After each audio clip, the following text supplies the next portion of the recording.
Hey everyone, Nigel and Luke here, and welcome to another edition of Crimes of the Week.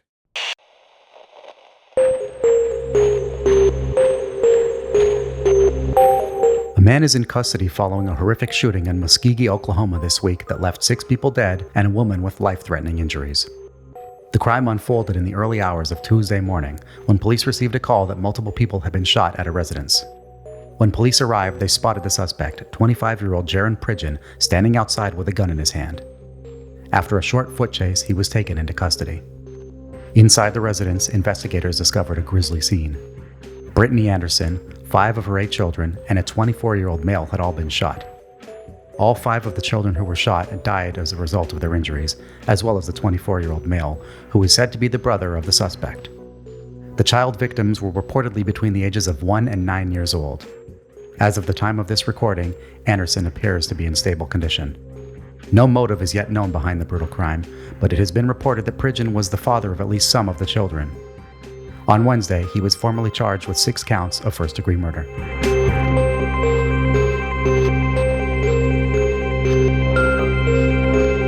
A long-time feud between neighbors boiled over into a tragic murder-suicide on Monday, with the entire shocking ordeal caught on one of the home's surveillance cameras.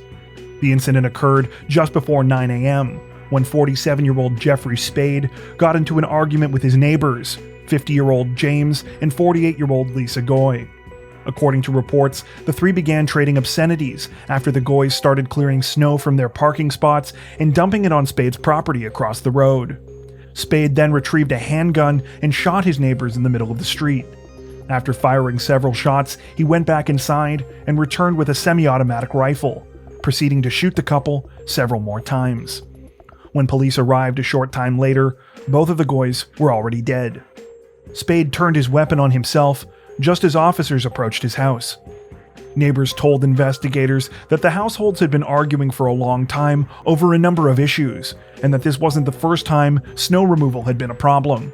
Both households were known to throw snow on the other neighbor's property. Perhaps most sad of all in this case, the Goys had a 15-year-old son, who was now in the care of his grandparents. As a final side note, we have opted not to include footage of the incident in our video, due both to its graphic nature as well as the fact that it has been removed from YouTube elsewhere for violating the platform's terms of service.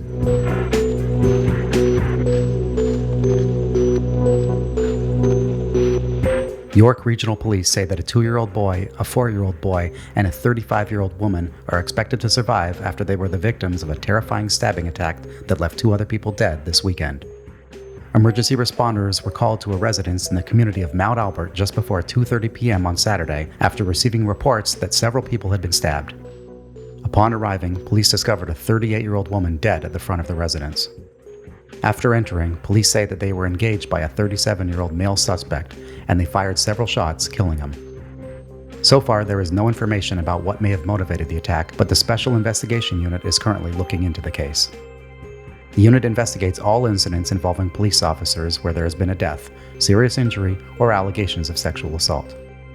Anyone with information about the incident has been asked to contact investigators or to reach out to Crime Stoppers anonymously.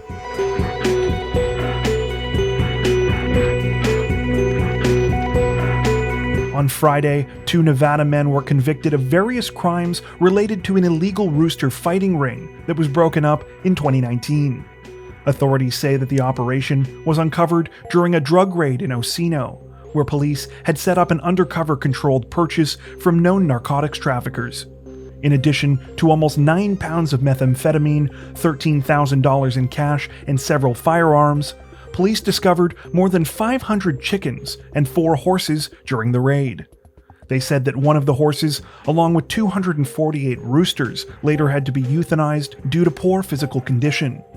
A total of 3 people were arrested during the 2019 raid, including the 2 culprits that were convicted this week, Hector Ramirez de la Torre and Jorge Ruiz.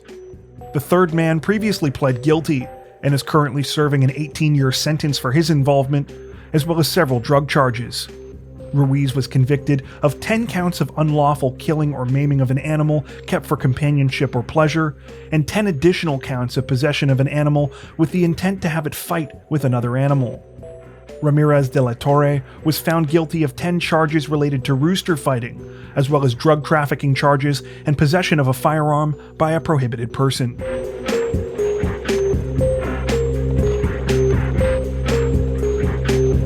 A Philadelphia police officer has been arrested and now faces various charges after he drunkenly crashed into a house this weekend.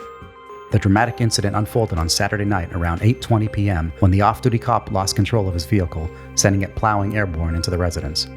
According to reports, the crash significantly injured two of the homeowners. A 45-year-old man sustained injuries to his right arm, hand, hip, and leg, and a 53-year-old woman was pinned under the vehicle and knocked unconscious. She remains in critical condition. One of the homeowner's dogs was also killed as a result of the crash. The police officer, 27-year-old Gregory Campbell, has been charged with aggravated assault, DUI, and other related offenses.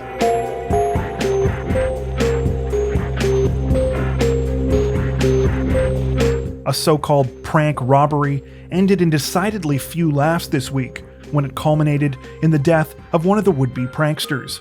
According to reports, 20-year-old Timothy Wilkes was shot and killed on Friday night outside the Urban Air Trampoline and Adventure Park in Nashville when he and a friend approached a group of people brandishing butcher's knives. Wilkes and the friend planned to use the resulting footage as part of a video for YouTube. A member of the group who was not in on the joke, 23-year-old David Starnes Jr., proceeded to shoot and kill Wilkes, believing that he was acting in defense of himself and others. While the case is still under investigation, police say that no charges have been filed against Starnes.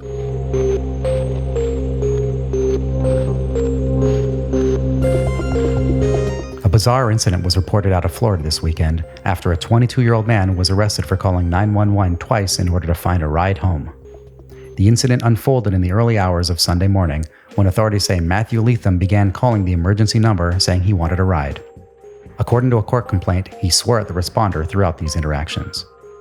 An officer who responded to Leatham's location reportedly offered to call Leatham a taxi, but he refused, saying that he didn't have any money, so he began to walk home. He then called 911 a second time, continuing to demand a ride, and was arrested. He was charged with misuse of the 911 system, as well as possession of marijuana. Leatham has since been released on $300 bond.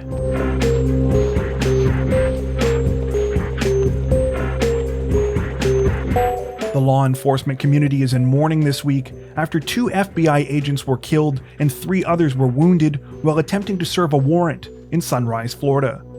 The incident occurred at approximately 6 a.m. on Tuesday at the Water Terrace Apartments, shortly after officials arrived at the residence of 55-year-old David Lee Huber.